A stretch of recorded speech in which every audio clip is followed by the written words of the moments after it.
ऐसे 10 powerful general questions देती हूँ, अगर आप कंफ्यूज्ड हो कि जनरल में क्या लिखें।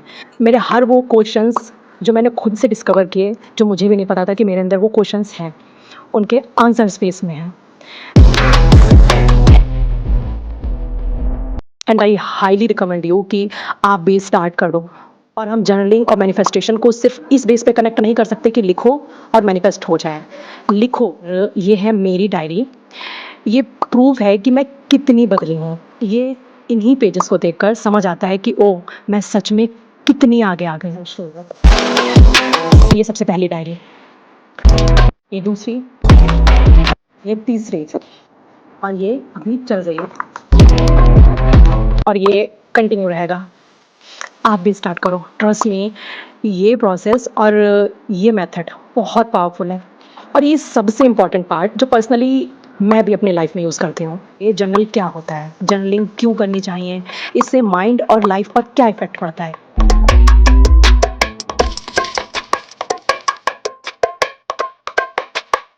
कभी आपके साथ ऐसा हुआ है कि आपके माइंड में एक साथ बहुत सारे थॉट्स चल रहे होते हैं, कुछ पुरानी बातें, कुछ फ्यूचर की टेंशन, किसी की कही हुई एक बात, किसी रिलेशनशिप का कन्फ्यूज़न, करियर को लेके स्ट्रेस, और सबसे ज़्यादा आखिर मेरी लाइफ में हो क्या रहा है। और फिर आप फिज़िकली अपने रूम में होते हो, लेकिन मेंटली आप 10 जगह घूम रहे होते हो।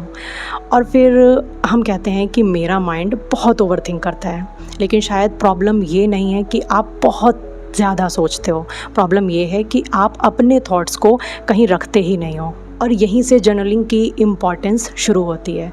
जर्नल सिर्फ एक डायरी नहीं है, जर्नल एक ऐसी जगह है जहां आप दुनिया से कुछ छुपाने के बजाय खुद से सच बोल सकते हो। तो आज की वीडियो में हम बात करेंगे जर्नल क्या होता है, जर्नलिंग क्यों करनी चाहिए, इससे माइंड और लाइफ पर क्या इफ़ेक्ट पड़ता है, जर्नल कैसे स्टार्ट करें, क्या लिखें, कितना लिखें, मॉर्निंग जर्नलिंग करें या नाइट जर्नलिंग, और सबसे इम्पॉर्टेंट, अगर आपको समझ ही नहीं आ रहा है कि जर्नल में लिखना क्या है तो एग्जैक्टली क्या लिखना चाहिए, तो वीडियो को एंड तक ज़रूर देखना। बिकॉज हो सकता है आज के बाद आपकी लाइफ में एक छोटी सी हैबिट आपको खुद से बहुत ज़्यादा कनेक्टेड फील करवा दें।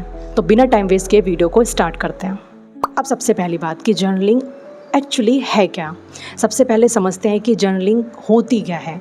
सिंपल लैंग्वेज में जर्नलिंग का मतलब है कि अपने थॉट्स, फीलिंग्स, एक्सपीरियंसेस, गोल्स और इमोशंस को लिखना। लेकिन जर्नलिंग सिर्फ ये नहीं है कि आज मैं उठी, ब्रेकफास्ट किया, ऑफिस गई, रात को घर आई। ये डायरी राइटिंग हो सकती है, लेकिन जर्नलिंग उससे कहीं ज़्यादा डीप है। जर्नलिंग का मतलब है अपने अंदर क्या चल रहा है उसे वर्ड्स देना। फॉर एग्ज़ाम्पल, आप किसी बात से हर्ट हो, आप किसी को बता नहीं पा रहे हैं, आपको किसी डिसीजन को लेने में कन्फ्यूज़न हो रही है, आप किसी चीज़ को लेकर एक्साइटेड हो, आप किसी चीज़ को लेकर फियर में हो, आपके अंदर ग्रेटिट्यूड है, या आपको खुद नहीं पता कि आप एक्चुअली फ़ील क्या कर रहे हो, बस लिखना शुरू करो। मुझे अभी एग्जैक्टली क्या फ़ील हो रहा है, उसके बाद जो आंसर्स आएँ उसको बस लिख दो। कोई ग्रामर की ज़रूरत नहीं है, ब्यूटीफुल हैंडराइटिंग की ज़रूरत नहीं है, परफेक्ट इंग्लिश की ज़रूरत नहीं है, और सबसे इम्पॉर्टेंट, किसी को दिखाने की ज़रूरत नहीं है, क्योंकि जर्नलिंग आपकी पर्सनल दुनिया है। दूसरी सबसे इम्पॉर्टेंट बात कि जर्नलिंग क्यों करनी चाहिए। अब सबसे इम्पॉर्टेंट क्वेश्चन कि जर्नलिंग क्यों करें। क्या सिर्फ नोटबुक में लिखने से लाइफ चेंज हो जाएगी? नहीं, लेकिन जर्नलिंग आपको अपने थॉट्स को ऑब्जर्व करना सिखाती है, और जब आप अपने थॉट्स को ऑब्जर्व करना स्टार्ट करते हो तब आपको अपने पैटर्न्स दिखने लगते हैं। तब आप रियलाइज़ करते हो कि मैं हर बार इसी सिचुएशन में ओवरथिंक करता हूँ, मैं बार बार सेम टाइप के लोगों को चूज़ करता हूँ, मैं अपने हर डिसीजन में फेलियर से डर रहा हूँ, मैं अपनी अचीवमेंट्स को अप्रिशिएट नहीं करता, मैं दूसरों को माफ़ कर देता हूँ लेकिन खुद को नहीं। और ये रियलाइजेशन बहुत पावरफुल होती है, बिकॉज जिस चीज़ का आपको अवेयरनेस हो जाता है उस पर काम करना पॉसिबल हो जाता है। इसीलिए जर्नलिंग करना ज़रूरी है। अब तीसरी सबसे ज़रूरी बात कि जर्नलिंग माइंड को एम्प्टी करने में हेल्प करती है। इमेजिन करो कि आपके माइंड में बहुत सारे टैब्स ओपन हैं। एक टैब है पास्ट का, एक फ्यूचर का, एक रिलेशनशिप का, एक मनी का, एक फैमिली का, और एक टैब बस ये सोच रहा है कि मुझे कुछ समझ नहीं आ रहा।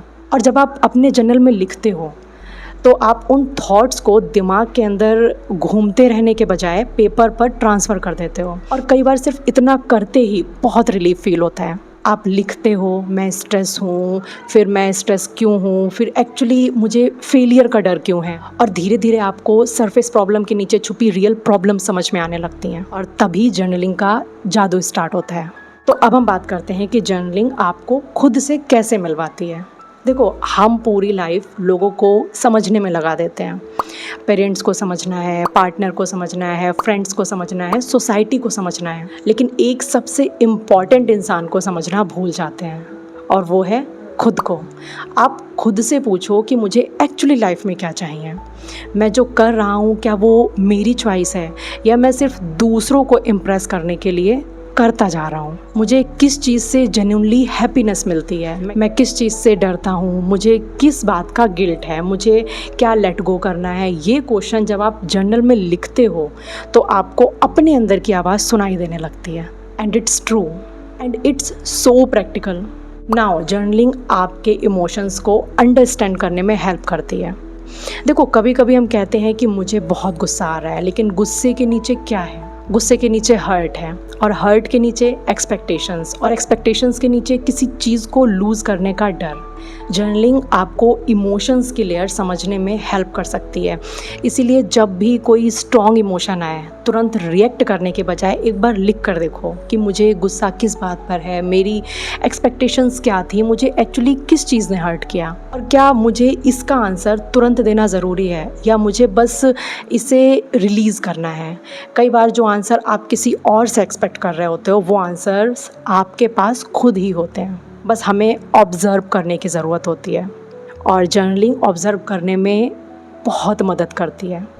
तो अब सबसे ज़्यादा पूछे जाने वाला सवाल कि जर्नल कैसे स्टार्ट करें। अब प्रैक्टिकल पार्ट, अगर आपने कभी जर्नलिंग नहीं की तो प्लीज़ इसे कॉम्प्लिकेटेड मत बनाना। आपको एक्सपेंसिव जर्नल की ज़रूरत नहीं है, आपको एस्थेटिक सेटअप की ज़रूरत नहीं है, आपको फैंसी पेन्स की ज़रूरत नहीं है। एक सिंपल सा नोटबुक लो और फर्स्ट पेज पर लिखो, this journal is a safe space for me, और बस अब डेली 5 to 10 मिनट्स निकालो। स्टार्टिंग में सिर्फ 5 मिनट्स, बिकॉज हैबिट कंसिस्टेंसी से बनती है, ड्यूरेशन से नहीं। और अगर एक बार आप कंसिस्टेंट हो गए, आप हैबिचुअल हो गए, तो फिर आप अपने आप ही जर्नल करने लगोगे, आपको मज़ा आने लगेगा, क्योंकि आप बाहर से आंसर्स डिस्कवर नहीं करोगे, आपके अंदर ही आपको सारे आंसर्स मिलने लगेंगे। सो बी कंसिस्टेंट। तो अब सवाल आता है कि मॉर्निंग जर्नलिंग में क्या लिखें। अगर आप मॉर्निंग जर्नलिंग करना चाहते हो तो सुबह उठकर आप ये 5 क्वेश्चंस लिख सकते हो। नंबर 1, आज मैं कैसा फील कर रहा हूँ। जो भी फील हो रहा है, जो भी फील कर रहे हो, ऑनेस्टली लिखो। नंबर 2, आज मेरी प्रायोरिटी क्या है, सिर्फ 1, 2 या 3 इंपॉर्टेंट थिंग्स। एंड नंबर 3, आज मैं किस एनर्जी के साथ पूरा दिन स्पेंड करना चाहता हूँ। For example, peace, confidence, focus, gratitude या डिसिप्लिन। एंड नंबर 4, आज मैं किस चीज़ के लिए ग्रेटफुल हूँ। छोटी चीज़ भी चलेगी, मैं हेल्दी ब्रेकफास्ट के लिए ग्रेटफुल हूँ, मैं अपनी फैमिली के लिए ग्रेटफुल हूँ, मैं एक और नए दिन के लिए ग्रेटफुल हूँ। एंड नंबर 5, आज मैं अपने लिए क्या एक अच्छा काम कर सकता हूँ। बस एक, maybe 20 minute walks, phone कम यूज़ करना, हेल्दी फूड, अपने वर्क पर फोकस करना, या सिंपली खुद से सॉफ्टली बात करना। ये कुछ भी हो सकता है। तो अगर आप मॉर्निंग जर्नलिंग करना चाहते हो तो स्टार्ट यहाँ से करो। अब बात आती है कि अगर मैं नाइट जर्नलिंग करूँ तो नाइट जर्नलिंग में क्या लिखें। रात की जर्नलिंग थोड़ी डिफरेंट हो सकती है। सोने से पहले लिखो कि आज क्या अच्छा हुआ, फिर आज मैंने क्या सीखा, फिर आज मुझे किस चीज़ ने डिस्टर्ब किया, फिर क्या मुझे कुछ लेट गो करना है, और लास्ट में कल मैं क्या बेटर कर सकता हूँ जो मैं आज नहीं कर पाया। और फिर लास्ट में एक beautiful line, that I am so proud of my self because, और फिर जो भी आंसर्स आएँ वो लिखो। Even if today you didn't achieve something huge, because progress हमेशा अचीवमेंट जैसी दिखे ज़रूरी नहीं। कभी कभी बेड से उठना भी प्रोग्रेस होती है, कभी किसी डिफ़िकल्ट सिचुएशन में काम रहना भी प्रोग्रेस होती है, और कभी नो कह देना भी प्रोग्रेस होती है, कभी खुद को चूज़ करना भी प्रोग्रेस होती है। सो अगर आप नाइट में जर्नलिंग करना चाहते हो तो इन सारे स्टेप्स को फॉलो कीजिए, एटलीस्ट स्टार्टिंग में, और जब आप कंसिस्टेंट हो जाएंगे तो आपके अपने क्वेश्चंस होंगे और उनके आंसर्स भी। तो अब एक क्वेश्चन आता है बिगिनर्स के माइंड में कि अगर कुछ लिखने को ही ना मिले तो। एक बहुत कॉमन प्रॉब्लम है नोटबुक खोली, पेन हाथ में लिया और माइंड ब्लैंक। तो ऐसे में आपको क्या करना है? तो आप सिंपली लिखो कि मुझे नहीं पता मुझे क्या लिखना है, सीरियसली। उसके बाद जो भी थॉट आए लिखते जाओ। फॉर एग्ज़ाम्पल, मुझे नहीं पता कि मैं क्या लिखूं, आज मेरा मूड स्ट्रेंज है, मुझे एक्चुअली थोड़ा टायर्ड फील हो रहा है, या मुझे कल वाली बातें याद आ रही हैं, मुझे पता नहीं कि उसके बारे में इतना क्यों सोच रहा हूँ। और फिर सडनली राइटिंग कब स्टार्ट हो जाएगी आपको पता भी नहीं चलेगा, क्योंकि जर्नलिंग का पर्पस ब्यूटीफुल सेंटेंस लिखना नहीं है, पर्पस है ऑनेस्ट रहना। एंड सीरियसली आपको बस स्टार्ट करना है, उसके बाद सब कुछ अपने आप होता चला जाएगा, ट्रस्ट मी। अब आपने सुना होगा कि जर्नलिंग से मैनिफेस्टेशन होती है। इस पर हम थोड़ी सी बात करते हैं कि जर्नलिंग और मैनिफेस्टेशन का क्या रिलेशन है। अब एक और इंटरेस्टिंग चीज़ कि जर्नलिंग को मैनिफेस्टेशन के साथ भी यूज़ किया जा सकता है, लेकिन मैनिफेस्टेशन का मतलब ये नहीं है कि बस नोटबुक में लिखो और बिना एक्शन के सब कुछ मैजिकली हो जाएगा, बल्कि जर्नल आपको अपनी डिज़ायर्ड लाइफ को क्लियरली डिफाइन करने में हेल्प करता है। फॉर एग्जाम्पल, मैं फ्यूचर में सक्सेसफुल होना चाहता हूँ, ये सिर्फ एक सेंटेंस है, लेकिन अगर आप इसको ऐसे लिखते हो कि मेरी आइडियल लाइफ कैसी दिखती है, तो आप डिटेल्स लिखना स्टार्ट करते हो। मैं किस टाइप का वर्क कर रहा हूँ, मेरी डेली रूटीन क्या है, मैं किस टाइप का पर्सन बनना चाहता हूँ, मेरी प्रायोरिटीज़ क्या हैं, मेरी हैबिट्स क्या हैं, मैं अपने रिलेशनशिप्स को कैसे ट्रीट करता हूँ, और फिर सबसे इम्पॉर्टेंट क्वेश्चन कि आज मैं उस फ्यूचर वर्जन के कितने क्लोज हूँ। यहाँ जर्नलिंग इमेजिनेशन से एक्शन की तरफ आती है। और हम जर्नलिंग और मैनिफेस्टेशन को सिर्फ इस बेस पे कनेक्ट नहीं कर सकते कि लिखो और मैनिफेस्ट हो जाए। लिखने से हमें डायरेक्शन मिलती है और एक्शन करने से हम अपनी मैनिफेस्टेशन के करीब पहुंचते हैं। इसीलिए दोनों एक दूसरे से कनेक्ट हैं। अब अगर आप स्टार्ट ही करना चाहते हो तो सबसे पहले ग्रेटिट्यूड जर्नल करो। जर्नलिंग का एक ब्यूटीफुल फॉर्म है ग्रेटिट्यूड जर्नलिंग। इसमें आप डेली 3 से 5 चीज़ें लिखते हो जिनके लिए आप जेन्युइनली ग्रेटफुल हो। लेकिन एक इम्पॉर्टेंट बात, ग्रेटिट्यूड का मतलब प्रॉब्लम्स को डिनाई करना नहीं है। अगर आप सैड हो तो आप सैड भी हो सकते हो और ग्रेटफुल भी, दोनों इमोशंस एक साथ एग्जिस्ट कर सकते हैं। आप लिख सकते हो, today I was difficult but I am grateful that I didn't give up. ये कोई टॉक्सिक पॉजिटिविटी नहीं है, ये बस एक पर्सपेक्टिव है। अब आते हैं जर्नलिंग के सबसे ज़्यादा इम्पॉर्टेंट और ब्यूटीफुल पार्ट में, जो पर्सनली मैं अपनी लाइफ में यूज़ करती हूँ। एक बार अपने जर्नल में खुद को लेटर लिखो। और वो कैसे, मैं बताती हूँ। आप लिखना शुरू करो, dear me, I know you are tired, I know you are trying. I know sometimes you feel lost, but I want you to remember you have survived every difficult day that came before this one. और फिर उसके बाद जो भी दिल में आए लिखते जाओ। ये एक्सरसाइज बहुत पावरफुल हो सकती है, स्पेशली जब हम खुद के साथ बहुत हार्श होते हैं। और सबसे बड़ी बात कि जब हम किसी से कोई बात शेयर करते हैं तो हमें कहीं ना कहीं कभी ना कभी कुछ सोचना पड़ता है, लेकिन जब हम अपने आप को लेटर लिखते हैं तो हमें 1% भी सोचना नहीं पड़ता, क्योंकि हमें पता होता है कि यहाँ पर हमें जज करने वाला कोई नहीं है। सो आई हाईली रिकमेंड यू कि आप एक बार मेरे कहने से खुद को लेटर लिखना स्टार्ट करो। अब देखो, हमने सारी बातें कर ली कि जर्नल कब करना चाहिए, कैसे करना चाहिए, क्या क्या होना चाहिए। अब आते हैं कि जर्नल में क्या नहीं करना चाहिए। सबसे पहली मिस्टेक, जर्नल को परफेक्ट बनाने की कोशिश मत करो। ये कोई इंस्टाग्राम पोस्ट नहीं है, इसीलिए स्पेलिंग गलत हो, पेज मेसी हो, राइटिंग अच्छी हो या ना हो, कोई प्रॉब्लम नहीं। और दूसरी बात, कंसिस्टेंसी के नाम पर प्रेशर मत लो। अगर एक दिन मिस हो गया तो गिल्ट में जर्नल ही मत छोड़ दो, नेक्स्ट डे सिंपली कंटिन्यू करो। और तीसरी बात, जर्नल को सिर्फ प्रॉब्लम्स का ग्राउंड मत बना दो। प्रॉब्लम्स लिखो बट सल्यूशन भी लिखो। आस्क योर सेल्फ, अब मैं क्या कर सकता हूँ, बिकॉज जर्नलिंग का पर्पस सिर्फ प्रॉब्लम को रिपीट करना नहीं है, क्लियरिटी क्रिएट करना है। इसीलिए सिर्फ प्रॉब्लम्स मत लिखो, उसके सल्यूशन भी लिखो। तो अब मैं आपको ऐसे 10 पावरफुल जर्नल क्वेश्चंस देती हूँ। अगर आप कंफ्यूज्ड हो कि जर्नल में क्या लिखें तो ये क्वेश्चंस को सेव कर लो। नंबर 1, मैं अभी एग्जैक्टली क्या फील कर रही हूँ। नंबर 2, मुझे सबसे ज़्यादा किस बात की टेंशन है। नंबर 3, क्या ये प्रॉब्लम मेरे कंट्रोल में है। नंबर 4, अगर हाँ तो मैं क्या एक्शन ले सकता हूँ। नंबर 5, अगर नहीं तो मुझे क्या लेट गो करना चाहिए। नंबर 6, मैं लाइफ में एक्चुअली क्या चाहती हूँ। नंबर 7, मैं किस चीज़ से डर रही हूँ।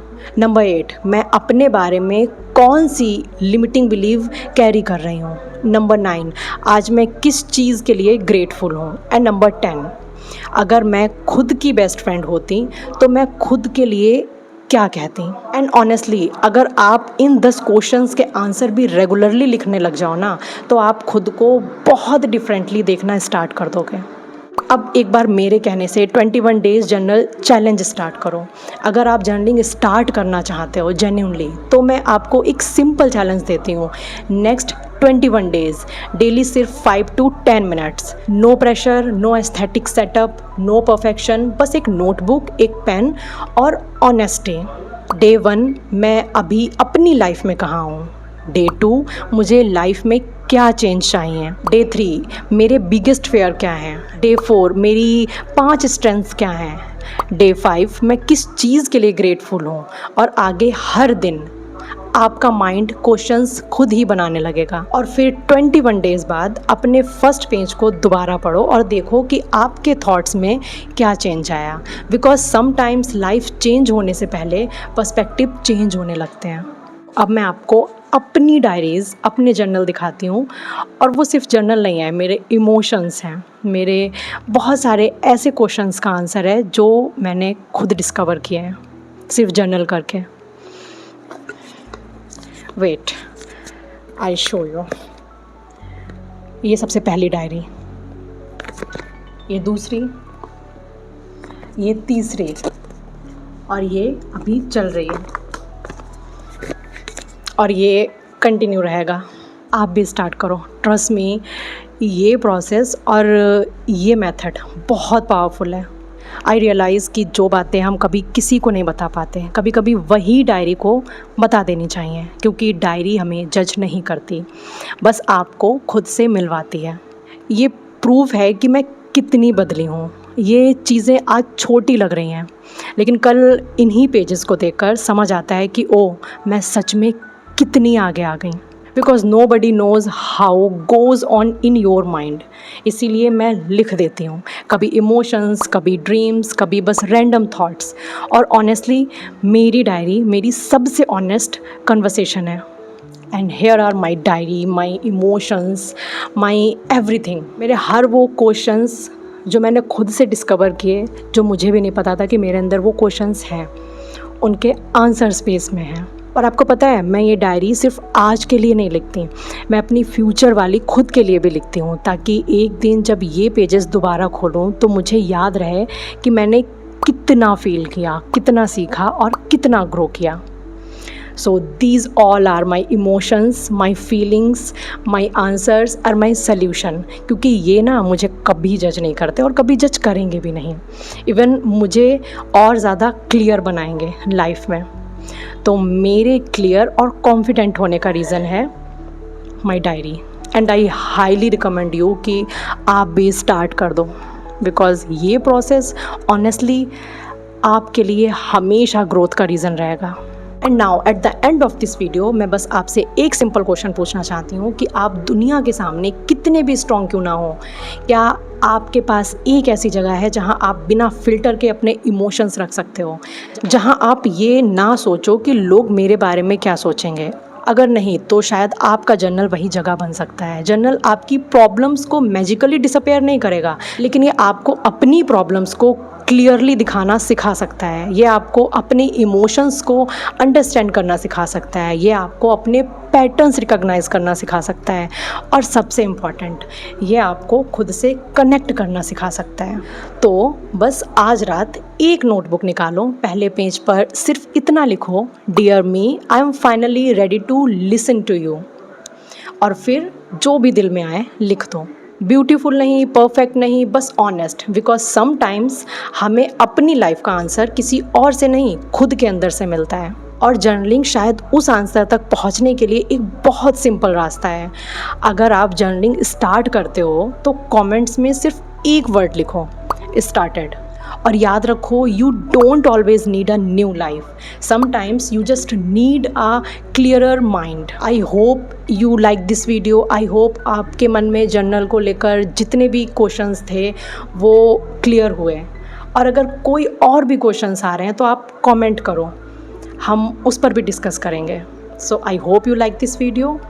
अगर आपको वीडियो पसंद आई हो तो वीडियो को लाइक करें, शेयर करें और चैनल को सब्सक्राइब करें। मिलते हैं हमारी नेक्स्ट वीडियो में, तब तक के लिए bye bye and take care and thank you so much for watching.